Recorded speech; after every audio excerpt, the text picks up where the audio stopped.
أعوذ بالله من الشيطان الرجيم بسم الله الرحمن الرحيم يا أيها الناس اعبدوا ربكم الذي خلقكم والذين من قبلكم لعلكم تتقون الذي جعل لكم الأرض فراشا والسماء بناء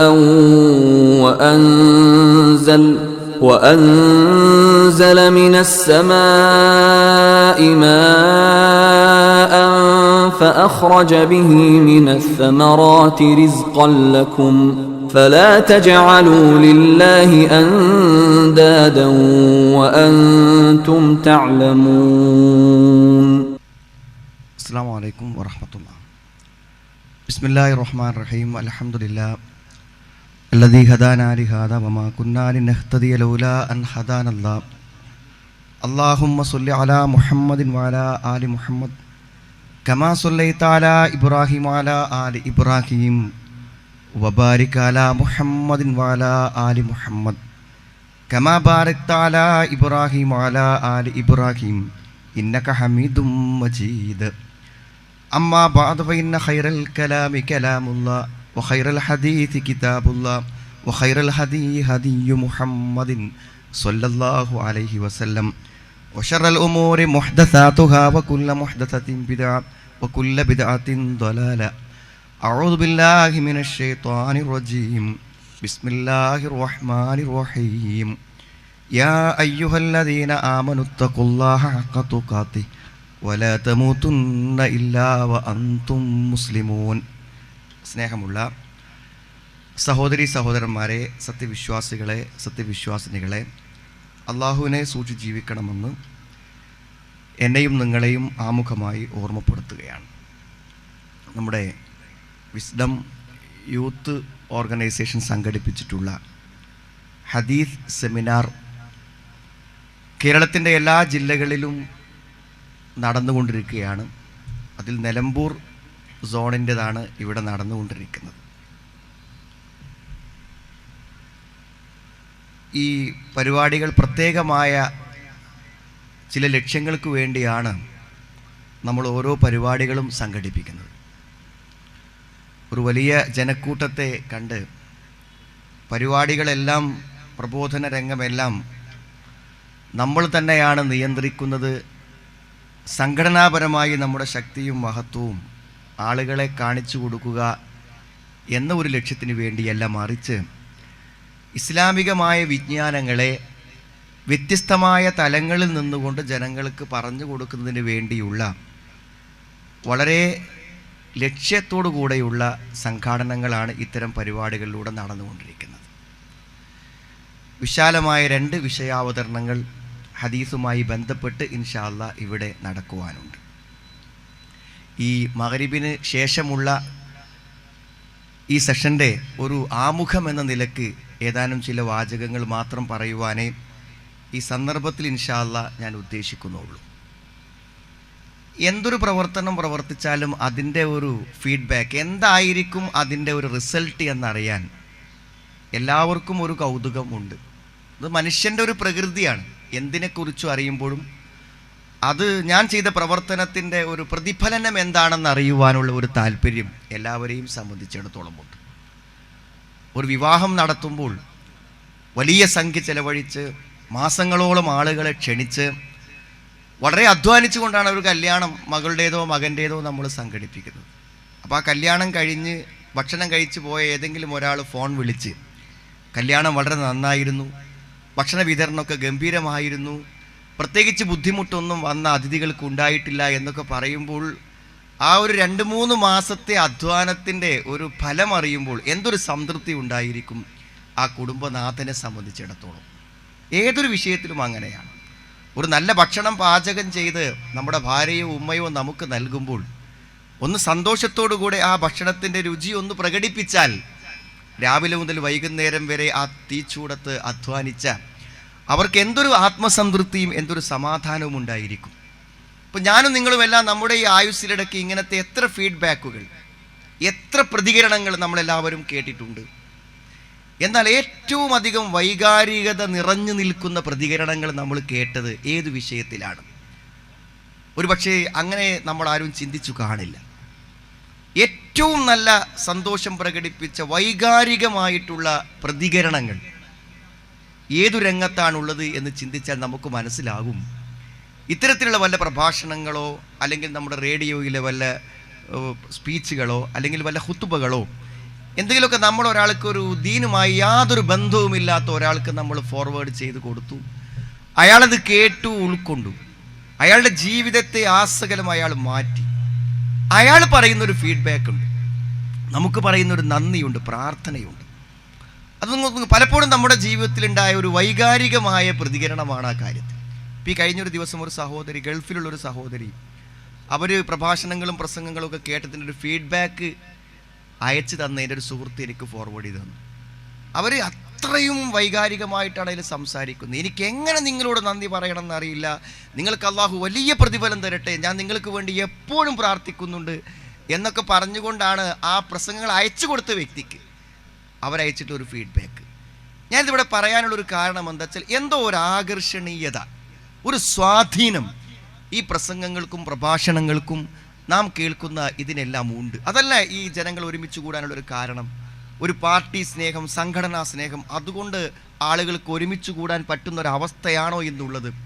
നമ്മുടെ വീട്ടിലെ പ്രത്യേകിച്ച് സ്ത്രീകൾക്കൊക്കെ ഒരു വീട്ടിൽ നിന്നൊരു കാര്യത്തിന് പോരണമെങ്കിൽ എത്ര ബുദ്ധിമുട്ടുണ്ട്, എത്ര താല്പര്യത്തോടു കൂടെയും എത്രയും ബുദ്ധിമുട്ടിയാണ് ആളുകൾ വരുന്നത് എന്ന് നമുക്ക് കാണാം.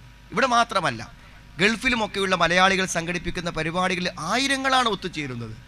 സുഹൃത്തുക്കളെ, ഒരു വേള ഞാനും നിങ്ങളും ചിന്തിക്കേണ്ട ഏറ്റവും പ്രധാനപ്പെട്ട ഒരു കാര്യമാണ്, ഇത്രമാത്രം ജനങ്ങളെ ഇതെന്തുകൊണ്ട് സ്വാധീനിക്കുന്നു എന്നതാണ്. അതാണ് യഥാർത്ഥത്തിൽ നമ്മൾ മനസ്സിലാക്കേണ്ട ഒരു പ്രധാനപ്പെട്ട കാര്യം. പ്രത്യേകിച്ചും നമ്മൾ നടത്തുന്ന പ്രഭാഷണങ്ങളെയും പ്രസംഗങ്ങളെയും പ്രത്യേകിച്ച് നമ്മുടെ റേഡിയോ ഒക്കെ ആളുകളെ എത്രയധികം താല്പര്യത്തോടു കൂടെയാണ് സ്വീകരിച്ചത്. ഇത്രമാത്രം സ്വീകാര്യത ഇതിനൊക്കെ ലഭിക്കാനും ജനങ്ങൾ ഇത്ര താല്പര്യത്തോടു കൂടെ മുന്നോട്ട് വരാനുമുള്ള കാരണം എന്താണ് നമ്മൾ മനസ്സിലാക്കേണ്ടതുണ്ട്. ഒരു പക്ഷേ അതിനൊരു കാരണത്തെ നിരൂപണം ചെയ്യുമ്പോൾ എനിക്ക് തോന്നാറുള്ളത്, എന്താണോ വിശുദ്ധ ഖുർആനിൻ്റെയും പ്രവാചക വചനങ്ങളുടെയും ലക്ഷ്യം, ആ ലക്ഷ്യം സാക്ഷാത്കരിക്കുന്ന രൂപത്തിലാണ് നമ്മൾ വിവരങ്ങളെ, വിജ്ഞാനങ്ങളെ ആളുകളിലേക്ക് എത്തിച്ചു കൊടുക്കുന്നത് എന്നുള്ളതുകൊണ്ടാണ്. അത് ഏറ്റവും പ്രധാനപ്പെട്ട കാര്യം. എന്താണ് വിശുദ്ധ ഖുർആന്റെ ലക്ഷ്യം? വിശുദ്ധ ഖുർആന്റെ ലക്ഷ്യം ഉണ്ടല്ലോ, വനുനസ്സിലു മിനൽ ഖുർആനി മാ ഹുവ ശിഫാ, മനുഷ്യന്റെ മനസ്സിന് ശമനം നൽകാൻ ഖുർആനിന് പറ്റുമെന്നാണ്.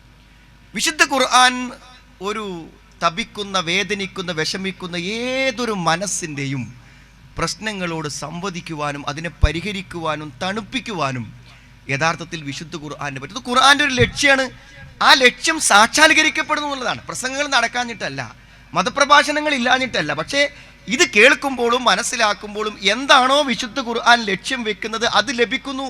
അത് ലഭിക്കുന്നത് കൊണ്ടാണ് വീണ്ടും വീണ്ടും അത് കേൾക്കുവാനും അത് മനസ്സിലാക്കുവാനും അതറിയുവാനും ആളുകൾ താല്പര്യം കാണിക്കുന്നത്. അതുകൊണ്ടാണ് ഞാൻ ചിന്തിക്കാറുണ്ട് ചിലപ്പോഴൊക്കെ, നമ്മൾ ഒരു വ്യക്തി എന്തെങ്കിലുമൊക്കെ ഒരു മാനസിക പ്രശ്നം വന്ന് ആകെ എനിക്ക് ഇനി നിലനിൽക്കാൻ പറ്റുന്നില്ല, മാനസിക നില തെറ്റിപ്പോകുന്നു, ഞാൻ എന്ത് ചെയ്യും എന്നൊക്കെ ചോദിച്ചു വരുന്ന ഒരാൾക്ക് എന്താണ് നമ്മൾ പറഞ്ഞു കൊടുക്കുക? അയാൾക്ക് സമാധാനവും സമാശ്വാസവും കിട്ടാൻ എന്താണ് പറഞ്ഞു കൊടുക്കുക? ആ പറഞ്ഞു കൊടുക്കുന്നതെല്ലാം വിശുദ്ധ ഖുർആനിൻ്റെയും അല്ലെങ്കിൽ ഇസ്ലാമിക ശരീഅത്തിൻ്റെയും അസ്ലുകളാണ്, അടിസ്ഥാന പാഠങ്ങളാണ്. അത് ശരിക്കും ഉൾക്കൊള്ളുമ്പോഴും മനസ്സിലാക്കുമ്പോഴും അയാളുടെ ജീവിതത്തിൽ അയാൾ അന്വേഷിക്കുന്ന എല്ലാ ചോദ്യങ്ങൾക്കും എല്ലാ വിഷമങ്ങൾക്കും ഉത്തരം കിട്ടുകയാണ്. ഒരു ഉദാഹരണം പറയുകയാണെങ്കിൽ, ഒരു മനുഷ്യനെ സംബന്ധിച്ചിടത്തോളം ഒരു പ്രശ്നം വന്നാൽ, എന്ത് പ്രശ്നേറ്റ് വരുന്ന ആളെയും നമ്മളെങ്ങനെ സമാധാനിപ്പിക്കാം? സാധാരണ അയാളുടെ പറയുക, എന്താ ഇത് മാക്സിമം സംഭവിക്കുക? ഒരു മകളുടെ വിവാഹത്തിൽ ഒരു പ്രശ്നം വന്നാൽ ആകെ അസ്വസ്ഥരാണ് മാതാപിതാക്കൾ. അപ്പം അതിൻ്റെ പേരിൽ ആകെ വിഷമിച്ച് വരുമ്പോൾ നമ്മളെന്താ പറയുക? എന്താ ഇപ്പം സംഭവിക്കുക? ഒരു വിവാഹമോചനല്ലേ സംഭവിക്കുള്ളൂ. ആ വിവാഹമോചനത്തിലൂടെ നിങ്ങൾ മകൾക്ക് ഇപ്പോഴുള്ളതിനേക്കാളും നല്ലൊരു ദാമ്പത്യം ലഭിക്കുമെങ്കിൽ ആ ദാമ്പത്യത്തിലേക്കുള്ളൊരു പോക്കാണെങ്കിൽ നിങ്ങൾ എന്തിനാ വിഷമിക്കുന്നത്?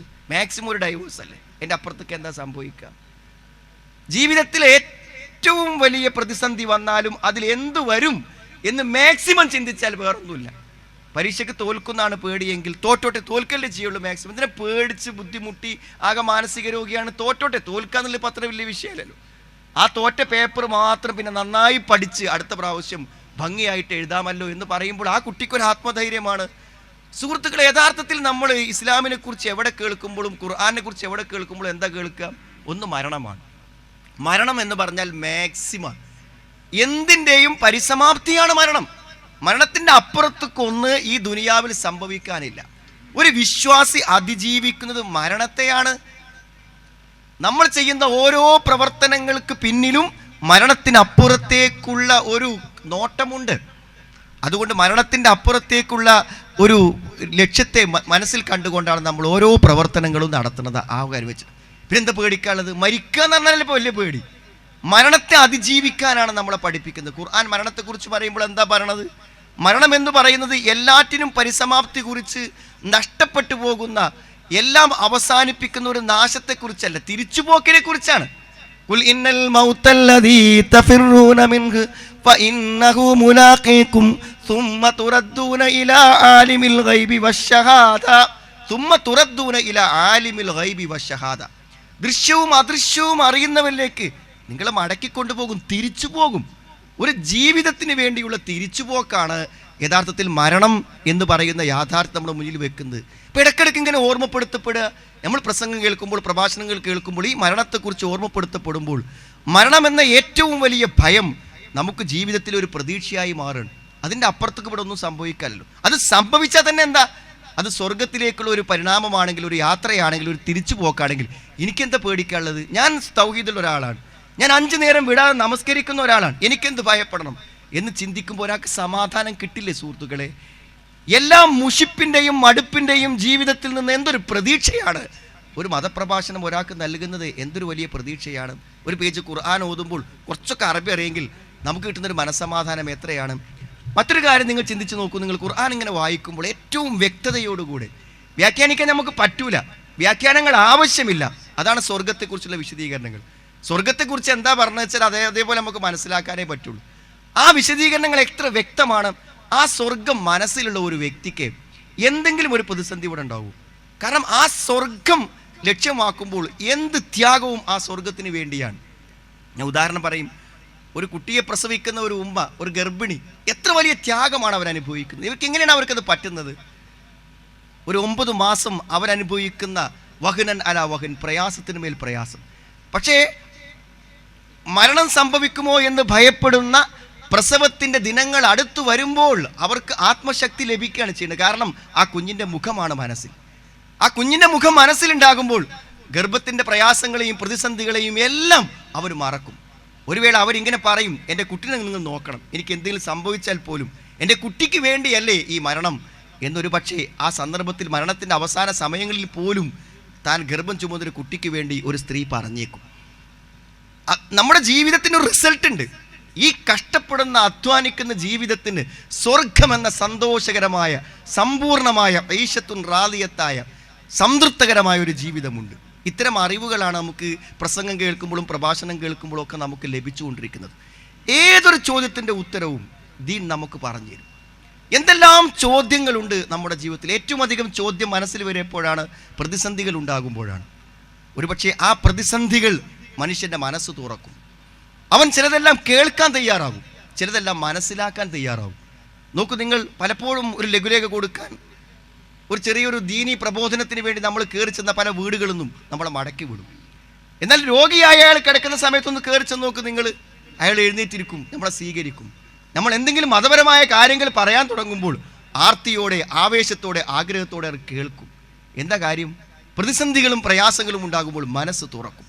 ഒരു ചോദ്യമുണ്ട്, എന്തേ ഇങ്ങനെ സംഭവിക്കാൻ, എന്തേ ഇങ്ങനെ വരാൻ? നമ്മൾ ചോദിച്ചില്ലേ? ആ ചോദ്യമല്ലേ നമ്മുടെ ഈ ഹദീസ് സെമിനാറിന് മുഖവുരയായി നമ്മൾ സ്വീകരിച്ചത്? ചോദിച്ചു, മഹാപ്രളയം, ഒരിക്കലും വെള്ളം കയറുമെന്ന് പ്രതീക്ഷയുണ്ടെങ്കിൽ അവിടെ നമ്മൾ താറിടും, അവിടെ നമ്മൾ വീട് വെക്കും. അവിടേക്ക് വെള്ളം കയറില്ലെന്നാണ് എത്രയോ ദശാബ്ദങ്ങളുടെ നമ്മുടെ അനുഭവം. ആ അനുഭവ പരിചയങ്ങളുടെ കണക്ക് തെറ്റിച്ചുകൊണ്ടാണ് വെള്ളം പതുക്കെ പതുക്കെ നമ്മുടെ ഫസ്റ്റ് ഫ്ലോറിലേക്കും അതേപോലെ നമ്മുടെ വീടിൻ്റെ ഉള്ളിലേക്കും കയറിയത്. പലരും ഇറങ്ങാൻ മടിച്ചു. എന്താ ഇറങ്ങാൻ മടിക്കാൻ കാരണം? എൻ്റെ വീട്ടിലേക്ക് വെള്ളം കയറില്ല എന്ന വിശ്വാസമാണ്. ഞാൻ മരിക്കില്ലെന്ന് നമ്മളൊക്കെ വിശ്വസിക്കുന്ന പോലെ, നമ്മളെ നമുക്ക് ഇഷ്ടമുള്ളതുകൊണ്ട് ഞാൻ മരിക്കൂല എന്നാണ് നമ്മുടെ മനസ്സ് പറയണത്. അതേപോലെ എൻ്റെ വീട്ടിൽ വെള്ളം കയറില്ല എന്നാണ് പറഞ്ഞത്. പക്ഷെ വെള്ളം കയറി, വെള്ളം നമ്മളെ എല്ലാ കണക്കും തെറ്റിച്ചു വന്നു.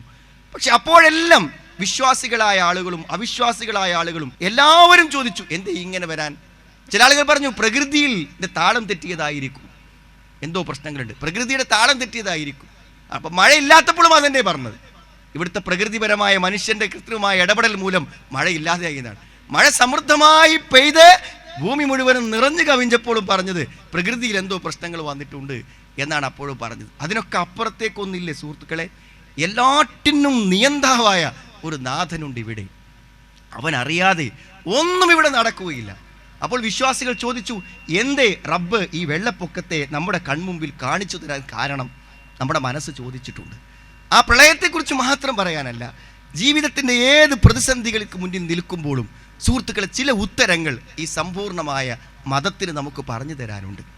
ആ ഉത്തരങ്ങളാണ് നമ്മൾ മുന്നോട്ടേക്ക് നയിക്കുക. അതാണ് നമ്മുടെ മനസ്സമാധാനത്തോടുകൂടെ പിടിച്ചു നിർത്തുക. ആളുകൾക്ക് പേടിയാണ്. എന്താ പേടി സുഹൃത്തുക്കളെ? ഇസ്ലാമിൻ്റെ പ്രമാണങ്ങളെക്കുറിച്ച് പഠിക്കാൻ പേടി. ഇപ്പോൾ ഈ ഹദീസിൻ്റെ സെമിനാറിൻ്റെ ചർച്ചകളിനെ കേൾക്കുമ്പോൾ ചില ആൾക്കാർക്ക് തോന്നുന്നുണ്ടാവും, എന്ത് ഈ അഭിപ്രായ വ്യത്യാസമില്ലാത്ത കാര്യങ്ങൾ മാത്രം പറഞ്ഞാൽ പോരെ, എന്തിനെ കുറഞ്ഞ അഭിപ്രായവും വ്യത്യാസങ്ങളൊക്കെ ഉള്ള കാര്യങ്ങൾ എടുത്തിട്ടുണ്ട്, എന്തൊക്കെ പറയാനുണ്ട്? സുഹൃത്തുക്കൾ, അടിസ്ഥാനപരമായൊരു വിഷയം അവിടെ ഉണ്ട്. എന്താ അറിയോ? വിശ്വാസം ഉറക്കാത്ത ഒരാൾക്ക് മുന്നോട്ട് പോകാൻ പറ്റൂല. വിശ്വാസത്തിൽ ചെറിയൊരു ശക്ക്, ചെറിയൊരു സംശയം നമുക്ക് തോന്നിക്കഴിഞ്ഞാൽ പിന്നെ ഒരിക്കലും നമുക്ക് മുന്നോട്ട് പോകാൻ പറ്റൂല. അത് ജീവിതത്തിൻ്റെ ഏത് കാര്യത്തിലെയും ഒരു പ്രശ്നമാണ്. രാത്രി നിങ്ങൾക്ക് ചെറിയൊരു സംശയം, എന്താ? പുറത്തൊരു ചെറിയ കാൽപ്പെരുമാറ്റം, മുറ്റത്ത് ആരോ ഉണ്ടോ, ബാത്റൂമിൻ്റെ പിന്നിൽ ആരോ ഉണ്ടോ, ഒരു സംശയം വെറുതെ തോന്നിയതാണ്. പക്ഷെ ആ സംശയം അന്നത്തെ ഒരു രാത്രിക്കത്തെ ഉറക്കം നഷ്ടപ്പെടുത്തി കളയും. എന്താ പരിഹാരം? അല്പം ധൈര്യമുണ്ടെങ്കിൽ ടോർച്ചെടുത്ത് ജനലും തുറന്ന് ശബ്ദം കേട്ട ഭാഗങ്ങളെല്ലാം അടിച്ചു നോക്കി അവിടെ ഒന്നുമില്ലെന്ന് ഉറപ്പ് വരുത്തുന്നത് വരെ നമുക്ക് അന്ന് രാത്രി ഉറങ്ങാൻ പറ്റൂല. നെഞ്ചിൽ എവിടെയോ ഒരു വേദന, ഒരു അറ്റാക്കാണോ, എന്തെങ്കിലും ഹൃദയാഘാതമാണോ പ്രശ്നം, ഒരു ECG എടുത്ത് ഡോക്ടറെ കണ്ട് ഒരു കുഴപ്പമില്ല, അങ്ങനത്തെ ഒരു പ്രശ്നം തന്നെ, ഹൃദയ സംബന്ധമായൊരു കുഴപ്പം നിങ്ങൾക്കില്ല എന്ന് പറയുമ്പോൾ കിട്ടുന്ന വ്യക്തത എന്താണ് സുഹൃത്തുക്കളെ? ദീനിലത് വേണം. ഇവിടുത്തെ ഒരു മഹാഭൂരിപക്ഷം ആളുകളും ഇസ്ലാമിക വിശ്വാസത്തിൻ്റെ ഈ ജീവിതം കാഴ്ചപ്പാടിൻ്റെ ഏറ്റവും വലിയൊരു ഭാഗമാണ് നബി സല്ലല്ലാഹു അലൈഹി വസല്ലമയുടെ ജീവിതം. ആലോചിക്കുന്നത്, ഒരു പ്രവാചകൻ നമ്മളിൽ ജീവിക്കണം. എങ്ങനെ ജീവിക്കണം? നബി സല്ലല്ലാഹു അലൈഹി വസല്ലം നമ്മളോടൊപ്പം ഉണ്ട്. എങ്ങനെയാണ് വഫാത്തായ റസൂൽ നമ്മളോടൊപ്പം ഉള്ളത്? ആ റസൂലിനെ ഓരോ നിമിഷങ്ങളിലും, രാത്രിയിലും പകലിലും, ഉറക്കത്തിലും ഉണർച്ചയിലും, കുടുംബത്തിലും ഒറ്റക്കും പള്ളിയിലും എല്ലാം കണ്ടപ്പോൾ ആ മഹാശിഷ്യഗണങ്ങൾ എഴുതി വെച്ച ആ ജീവിതത്തിൻ്റെ അനക്കങ്ങളും ഇളക്കങ്ങളും രേഖപ്പെടുത്തി വെച്ചപ്പോൾ ആ പ്രവാചകൻ സല്ലല്ലാഹു അലൈഹി വസല്ലം നമ്മളിൽ ജീവിച്ചു. ആ പ്രവാചകന്റെ കുടുംബത്തിൽ നിന്നാണ് നമ്മൾ കുടുംബജീവിതത്തെ ഉൾക്കൊണ്ടത്. ആ വ്യക്തി ജീവിതത്തിൽ നിന്നാണ് വ്യക്തി ജീവിതത്തെ ഉൾക്കൊണ്ടത്. ആ മാനസികാവസ്ഥയാണ് ഇസ്ലാമിൻ്റെ മാനസികാവസ്ഥയായി നമ്മൾ സ്വീകരിച്ചത്. അതുകൊണ്ട് സുഹൃത്തുക്കളെ, ഒരു വലിയൊരു പ്രശ്നം ഒരു സംശയത്തിലാണ്. എന്താ സംശയം? ആളുകൾ സംസ്കൃതം ഏറ്റവും വലിയ സംശയം, ഹദീസ് എന്നൊക്കെ പറഞ്ഞാൽ പിൽക്കാലത്ത് വന്നല്ലേ, 200 കൊല്ലം കഴിഞ്ഞ് 300 കൊല്ലം കഴിഞ്ഞ് വന്നല്ലേ, വെറുതെ പറയാ. ആ സംശയം മനസ്സിൽ കടന്നാൽ ഇസ്ലാമിക ആശയങ്ങളിലെ ഏറ്റവും വലിയൊരു ഭാഗമാണ് സംശയത്തിലാകുന്നത്. ആ സംശയം തീരാത്തിടത്തോളം കാലം ഒരു വിശ്വാസിയായി നമുക്ക് ജീവിക്കാൻ പറ്റില്ല. ആ സംശയം ടോർച്ചടിച്ച് കൃത്യതയോടുകൂടെ പ്രശ്നമില്ലെന്ന് ബോധ്യപ്പെടുമ്പോഴേ നമുക്ക് മുന്നോട്ട് പോകാൻ പറ്റുള്ളൂ. അതിനാ സുഹൃത്തുക്കളെ ഹദീസ് സെമിനാർ. പ്രശ്നങ്ങൾ ഉണ്ടാക്കാനും വിവാദങ്ങൾ ഉണ്ടാക്കാനും അതേപോലെ തന്നെ വിവാദ വിഷയങ്ങൾ ചർച്ച ചെയ്യാനുമല്ല. നബി സല്ലല്ലാഹു അലൈഹി വസല്ലമയുടെ മാതൃകയായി വന്ന ഹദീസിന് ഒരു പരിക്കും പറ്റിയിട്ടില്ല. അള്ളാഹുവിൻ്റെ അടുക്കൽ നിന്ന് വന്ന ദൈവികമായ വെളിപാടിൻ്റെ ഏറ്റവും സമ്പൂർണമായ വിശദീകരണവും മാതൃകയുമായി വന്ന പ്രവാചകന്റെ ജീവിതം അന്യൂനമായി വളരെ സ്ഥിരീകരിക്കപ്പെട്ട രൂപത്തിൽ നിലനിൽക്കുന്നു എന്ന് സംശയമുള്ളവരോട് പറഞ്ഞ് ബോധ്യപ്പെടുത്തേണ്ടത് മുന്നോട്ട് പോകാൻ ആവശ്യമാണ്. ഓരോ ചോദ്യത്തിൻ്റെയും സമ്പൂർണമായ ഉത്തരങ്ങൾ ദീൻ നമുക്ക് പറഞ്ഞു തരും. ഏത് വിഷയം, നിങ്ങൾ കുടുംബപരമായ കാര്യമാണെങ്കിൽ ഏതും, ഞാൻ പലപ്പോഴും പറയേണ്ട, ആളുകൾ എന്തൊക്കെ വിഷയമാണ് പറയാം, പ്രത്യേകിച്ച് നമ്മളെ പീസ് റേഡിയോയിലേക്കൊക്കെ ഫീഡ്ബാക്ക് നോക്കിയാൽ അറിയാം, ക്വസ്റ്റ്യൻ നോക്കിയാൽ അറിയാൻ പറ്റും. ജീവിതത്തിൽ എന്ത് പ്രശ്നം ഉണ്ടെങ്കിലും ആൾക്കാർ അത് ടെക്സ്റ്റ് ആക്കിയിട്ട് റേഡിയോ ഒക്കെ അയക്കും. എന്ത് പ്രശ്നം ഉണ്ടെങ്കിലും, നമ്മൾ രോഗം ഉണ്ടെങ്കിലല്ലേ ആശുപത്രിയിൽ പോകുള്ളൂ, വേറെ എന്തെങ്കിലും കാര്യത്തിൽ ആശുപത്രിയിൽ പോകും. മനുഷ്യൻ്റെ ജീവിതത്തിൻ്റെ എന്തെല്ലാം പ്രശ്നമുണ്ടോ ആ പ്രശ്നമൊക്കെ റേഡിയോയിൽ പറഞ്ഞാൽ, ദീനിയായ ആളുകളോട് പറഞ്ഞാൽ ഒരു മറുപടി കിട്ടുമെന്നത് സുഹൃത്തുക്കളെ ഈ സമൂഹത്തിൽ നമ്മൾ ബോധ്യപ്പെടുത്തിയ വലിയൊരു യാഥാർത്ഥ്യമാണ്. നിങ്ങൾ ആലോചിച്ച് നോക്കൂ, നിങ്ങളൊരു ദുരന്തം, പ്രളയം മാത്രമല്ല, ഏതൊരു ദുരന്തവും ഏതൊരു പരീക്ഷണവും മുന്നിൽ വന്നാൽ അതുകൊണ്ട് ചില ഗുണവശങ്ങളുണ്ട് സുഹൃത്തുക്കൾ, ചില ഗുണവശങ്ങളുണ്ട്. ആ ഗുണവശം മനസ്സിലാക്കിയാൽ എന്താ അറിയോ, ഒരു രോഗിയായത് ഗുണമായി നമ്മൾ വിചാരിക്കും, നമ്മുടെ ഒരു ദാരിദ്ര്യാവസ്ഥ ഗുണമാണെന്ന് വിചാരിക്കും, നമ്മുടെ ഒരു പരീക്ഷണം നമുക്ക് അനുകൂലമാണെന്ന് വിചാരിക്കും. അപ്പോൾ നമുക്ക് ആത്മധൈര്യം ലഭിക്കും. എന്തൊക്കെ ഗുണങ്ങളുടെ ഒരു പരീക്ഷണം വരുമ്പോൾ നമ്മളത് മനസ്സിലാക്കിയാൽ ചിലപ്പോൾ ഒരു പ്രതിസന്ധിയോ പരീക്ഷണമോ വരുമ്പോൾ നമ്മൾ പതറിപ്പോവും സുഹൃത്തുക്കളെ. വരാലോ, ഒരിക്കലും പ്രതീക്ഷയില്ലാത്ത, മാറുമെന്നൊരിക്കലും ഒരു പ്രതീക്ഷയുമില്ലാത്ത എത്ര രോഗങ്ങൾ നമ്മുടെ സുഹൃത്തുക്കൾക്കെല്ലാം ഉണ്ട്. അതൊക്കെ നമുക്കും വരാമല്ലോ. നാളത്തെ റിസൾട്ടിൽ നമ്മുടെ മുന്നിലും വരാം അങ്ങനെ ഒരു പരീക്ഷണം. അത് കിട്ടുമ്പോൾ നമ്മുടെ മനസ്സ്, ഈ വിശ്വാസവും ദീനുമൊക്കെയുള്ള നമ്മുടെ മനസ്സ് അതിനോട് എങ്ങനെ പ്രതികരിക്കണം, എനിക്കെന്തേ ഇങ്ങനെ വരാൻ എന്ന ചോദ്യത്തിൻ്റെ ഉത്തരം എന്തായിരിക്കും? നാം മനസ്സിലാക്കേണ്ടതിൻ്റെ പ്രധാനമായിട്ട് ഒന്ന്, നമ്മുടെ വിശ്വാസത്തെ ദൃഢീകരിക്കുവാനും ശക്തിപ്പെടുത്തുവാനും ഒരു പരീക്ഷണത്തിന് പറ്റും. ഒരു പരീക്ഷണത്തിൻ്റെ മുന്നിൽ നിൽക്കുമ്പോഴാണ് യഥാർത്ഥത്തിൽ നമുക്ക് എത്രമാത്രം നമ്മൾ വിശ്വാസിയാണ് എന്ന് തെളിയുന്നൊരു കാര്യം അപ്പോഴാണ്. അള്ളാഹുവിൽ വിശ്വാസമുള്ള ഒരാൾക്ക് എങ്ങനെ അയാളുടെ മനോധൈര്യം നഷ്ടപ്പെട്ടു പോകും? ഒരിക്കലും നഷ്ടപ്പെട്ടു പോകില്ല. കാരണം ജീവിതത്തിൽ എന്ത് ചോദിച്ചാലും പടച്ചോൻ അത് തരും, ഏത് സമയം തരാൻ പറ്റും. ഈ മഹാപ്രപഞ്ചത്തെ സൃഷ്ടിച്ച പ്രപഞ്ചത്തിൻ്റെ നാഥൻ എല്ലാ കാരണങ്ങളെയും അതിജീവിച്ചുകൊണ്ട് നമ്മുടെ ജീവിതത്തിൽ ഇടപെടാൻ പറ്റുന്ന അള്ളാഹു എന്ത് ചോദിച്ചാലും ഉത്തരം തരുമെന്ന് പറഞ്ഞിട്ടുണ്ടെങ്കിൽ ഒരു ഉറച്ച വിശ്വാസം മനസ്സിലുള്ള ഒരാൾ സുഹൃത്തുക്കളെ പതറില്ല. രണ്ടാമത്തെ എന്താണ് നമ്മൾ വിശ്വസിക്കുന്നത്? എല്ലാ കാര്യങ്ങൾക്കും അള്ളാഹുവിൻ്റെ ഒരു വിധിയുണ്ട്. നമ്മളൊക്കെ ജനിക്കുന്നതിന് മുമ്പ്, ഈ പ്രപഞ്ചത്തെ സൃഷ്ടിക്കുന്ന 50,000 കൊല്ലങ്ങൾക്ക് മുമ്പ് എല്ലാം തീരുമാനിക്കപ്പെട്ടിട്ടുണ്ട്. എന്തിനാണത്? ഒന്നും ഇവിടെ ഉത്തരവാദിത്തമില്ലാതെ സംഭവിക്കുന്നതല്ല. ഇവിടെ സംഭവിക്കുന്നതിൻ്റെ പിന്നിലെല്ലാം കരുണാവാരിധിയായ അനേകം നാമഗുണ വിശേഷണങ്ങളുടെ ഉടമസ്ഥനായ അള്ളാഹുവിൻ്റെ തീരുമാനമുണ്ട്. എവിടെ? ഏതൊരു സന്ദർഭത്തിൽ നമ്മുടെ വിശ്വാസത്തെ ശക്തമായി ഉറപ്പിച്ചു നിർത്താൻ ആ സന്ദർഭത്തിൽ പറ്റും. ഈ പ്രളയത്തിൻ്റെ പ്രശ്നങ്ങളും കാര്യങ്ങളൊക്കെ സോഷ്യൽ മീഡിയയിൽ വന്നപ്പോൾ സാധാരണ നിരീശ്വര യുക്തിവാദികളൊക്കെ ഇടുന്ന ധാരാളം പോസ്റ്റുകളുണ്ട്. ദൈവത്തെ കളിയാക്കി, പടച്ചോനെ കളിയാക്കി, ഇസ്ലാമികമായ തത്വങ്ങളെ ചോദ്യം ചെയ്ത് എല്ലാ മതങ്ങളെയും പരിഹസിക്കുന്ന ആളുകളുണ്ട്. അതൊരു വലിയ ഹരമാക്കി സ്വീകരിച്ച ആളുകളുണ്ട്. ആ ആളുകൾ പലപ്പോഴും ഈ പ്രളയത്തിൻ്റെ കെടുതികൾ ശക്തമായി വന്നപ്പോൾ നമ്മുടെ ഗ്രൂപ്പിലൊക്കെ ഉള്ള ആളുകൾ പറയും, അപ്പോൾ അവർ നിശബ്ദമായി എന്നാണ്. ദൈവത്തെ അംഗീകരിച്ചിട്ടില്ലെങ്കിലും നമ്മളെ പിടുത്തത്തിലല്ല ഇതൊന്നും നടക്കുന്നത് എന്ന് ഒരല്പസമയമെങ്കിലും മനസ്സിൽ ചെറിയൊരു ഫ്ലാഷ് അവർക്ക് ഉണ്ടായിട്ടുണ്ട്. അതിൻ്റെ ഒരു നിശബ്ദത കുറച്ച് സമയം ഉണ്ടായി എന്നാണ് പറയുന്നത്. ആ ഒരു വിശ്വാസം നമുക്ക് ശക്തി പകരും. രണ്ടാമത്തൊരു കാര്യം എന്താ അറിയോ? എന്തെങ്കിലും ഒരു പ്രതികൂലത വരുമ്പോഴാണ് നമ്മൾ ജീവിതത്തെക്കുറിച്ച് ചിന്തിക്കുക. കുറച്ച് മുന്നോട്ട് പോകുമ്പോൾ ഒരു തടസ്സം വരണം. അപ്പോഴാണ് എങ്ങോട്ട് പോണത്, എവിടുന്നാണ് വരുന്നത്, എന്താ എൻ്റെ അവസ്ഥ എന്ന് ചിന്തിക്കുള്ളൂ. ചെറിയൊരു രോഗമോ പരീക്ഷണമോ നമ്മൾ വരുമ്പോൾ നമ്മൾ ആലോചിക്കുകയും നമ്മൾ ചിന്തിക്കുകയും ചെയ്യും, എന്താണ് എൻ്റെ ഒരു അവസ്ഥ. നമ്മുടെ കുറവുകളെ കണ്ടെത്താനും അതേപോലെ തന്നെ നമ്മുടെ അപാകതകളെ പരിഹരിക്കുവാനും നമുക്ക് പറ്റും. ഏറ്റവും വലിയൊരു ആശയം നമ്മൾ മനസ്സിലാക്കേണ്ടത്, സുഹൃത്തുക്കളെ, എന്തൊക്കെ കഴിവുകൾ നമുക്കുണ്ടെങ്കിലും ആ കഴിവുകളെ കൊണ്ട് മാത്രം നമുക്ക് കാര്യങ്ങളെ നേടുക സാധ്യമല്ല. എല്ലാറ്റിലും കാരണങ്ങൾ ഉണ്ടായിരിക്കെ തന്നെ അള്ളാഹുവിൻ്റെ ഒരു ഇടപെടൽ നമുക്ക് ആവശ്യമാണ്.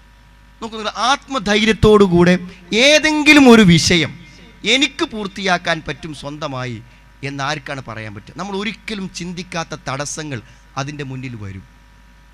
ആ തടസ്സങ്ങളെ നീക്കാൻ, അതിന് പൂർത്തിയാക്കി തരാൻ അള്ളാഹുവിനെ പറ്റുകയുള്ളൂ എന്ന വിശ്വാസം ഒരു വിശ്വാസിയെ ഏതൊരു കാര്യത്തിലും ഒരു ആത്മശക്തി നമ്മുടെ കഴിവുകളിൽ നമുക്ക് കൂടുതൽ വിശ്വാസം ഉണ്ടാവും. മറ്റുള്ളവരെ നമ്മൾ പുച്ഛമായി കാണും. പൊതുവെ കുറച്ച് സാമ്പത്തിക ശേഷി എനിക്കുണ്ടെന്ന് തോന്നിക്കഴിഞ്ഞാൽ സാമ്പത്തികമായി കുറച്ച് താഴെയുള്ള ആളുകൾ ഒരു പുച്ഛമായിരിക്കും, ഇവനൊക്കെ ഏതാ എന്നൊരു മനസ്സ്. അത് അറിവുള്ളവർക്കുണ്ടാവാം, ഭക്തിയുള്ളവർക്കുണ്ടാവാം, ഏതൊന്നും നമുക്ക് ഉണ്ടാകാൻ പാടില്ലാത്ത ഒന്നാണ്. എനിക്ക് എന്തെങ്കിലും ഒന്നുണ്ടെങ്കിൽ അത് മറ്റുള്ളവരെ പുച്ഛമായി കാണുവാൻ പ്രേരിപ്പിക്കുന്നുള്ളത് മനസ്സിൻ്റെ ഏറ്റവും ഒരു ദുർഗുണമാണ്. ഒഴിജിപ്പ് എന്ന് പറയും. നമ്മളെക്കുറിച്ച് നമുക്കൊരു മതിപ്പ്, ആ മതിപ്പ് മറ്റുള്ളവരോടുള്ള അവഗണനയായിട്ട് മാറാൻ പാടില്ലാത്ത. അതാർക്കുണ്ടാവില്ല?